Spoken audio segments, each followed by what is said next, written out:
এটাই বাংলাদেশ, এটাই সমাজের সৌন্দর্য। ধর্ম বর্ণ নির্বিশেষে, দল মত নির্বিশেষে সবাই যার যার জায়গা থেকে যার যার অধিকার যার যার উপভোগ করবে। কেউ কাউকে বাধা দিবে না, হস্তক্ষেপ করবে না। এটার নামই বাংলাদেশ, এটার নামই সৌন্দর্য। করতালি হবে না ইনশাআল্লাহ? একটা কি বলেন আপনারা, কি বলেন? আমরা একসঙ্গে থাকতে চাই কি চাই না বলেন? আমরা কি হিংসা বিদ্বেষ করবো, মারামারি করবো, রাহাজানি করবো, দুর্নীতি করবো, চাঁদাবাজি করবো, নেশা করবো, মা বাবাকে কষ্ট দিব, অন্যায় করে খাবো, আত্মসাৎ করবো? আমরা সত্যের পক্ষে থাকবো, ন্যায়ের পক্ষে থাকবো। চাই কে চাই না? আমরা চাই সমাজ ব্যবস্থা সুস্থ হোক, সমাজ ব্যবস্থা সুন্দর হোক, যেই সমাজে কোনো হিংসা প্রতিহিংসা থাকবে না, যেই সমাজে থাকবে শুধু ভালোবাসা, শান্তি আর ভালোবাসা। কথা বলেন ঠিক? আমি নিজেও কিন্তু ছাত্র জীবনে খেলেছি, এই জন্য আমার ফুটবল ক্রিকেট দেখলে বুঝেন জানি ধরা একটা কোয়ালিটি। যখন দেখেন আপনারা তখন মনে করেন যে আমি মনে হয় খেলেছি। আসলে আমি অনেক ভালো খেলতাম, এই জন্য এখনো আমার লেভেলে যারা আছেন তারা বলে যে আসলে খেলাধুলা যে ভালো খেলতাম।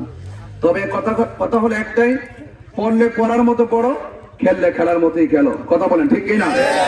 হার জিত থাকবে, ক্লাসে কি সবাই এক রুল হয়? যারা 10 হয় খবর নিয়ে দেখেন, 10 যে ছেলের রুল 10 অথবা 11 অথবা 20, যার রুল একদম 50 হয় খবর নিয়ে দেখবেন সে অনেক মেধাবী হয়ে বসে আছে। দেখবেন চাকরি জোরে যাওয়ার পরে তার মেধা কিন্তু আবার তাকে কাঙ্ক্ষিত জায়গায় নিয়ে যায়।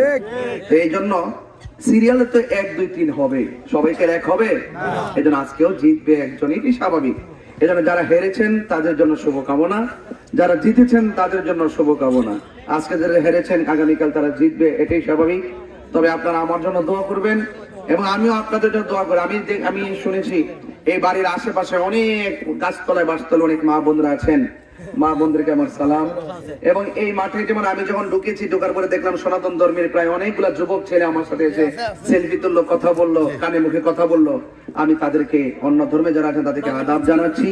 এবং চা শ্রমিক এবং বাগানে যারা এসেছেন সকলে আজকে খেলা উপভোগ করেছেন।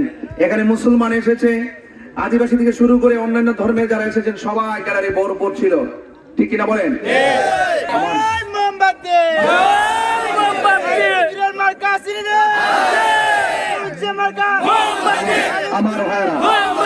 আমার ভাইরা এখন পুরস্কার বিতরণ অনুষ্ঠান। আসলে আমার খেলোয়াড় ভাইরা কষ্ট করতেছেন, অনেক শীতের মধ্যে দাঁড়িয়ে আছেন। আপনারা অফকোর্স আপনার কাছে আসবেন, সুন্দর করে যার যার পুরস্কারটুকু গ্রহণ করবেন। আমার জন্য আপনারা দোয়া করবেন। শুধু রাত্রে কয়টা বাজে? 10টা না, আল্লাহ 11টা বাজে প্রায়।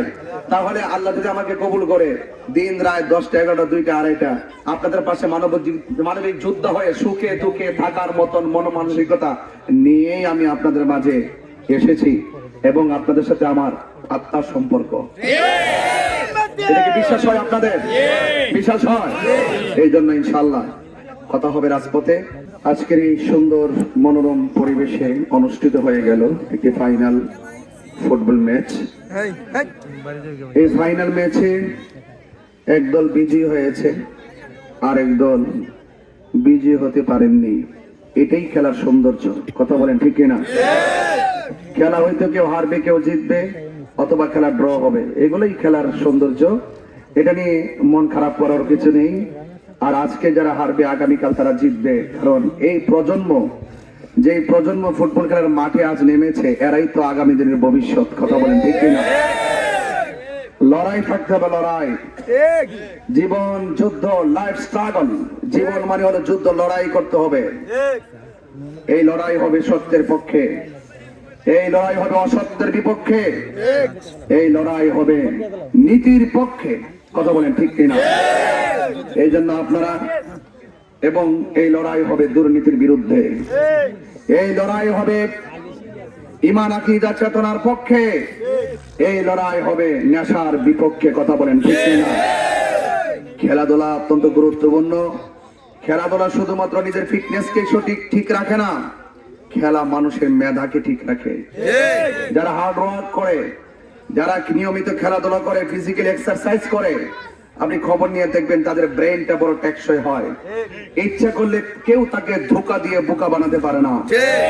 আজ আপনি খেলাধুলা না করেন, জিমে থাকেন, অলস ভাবে থাকেন, তখন মানুষ আপনাকে কি করবে? বোকা বানাবে।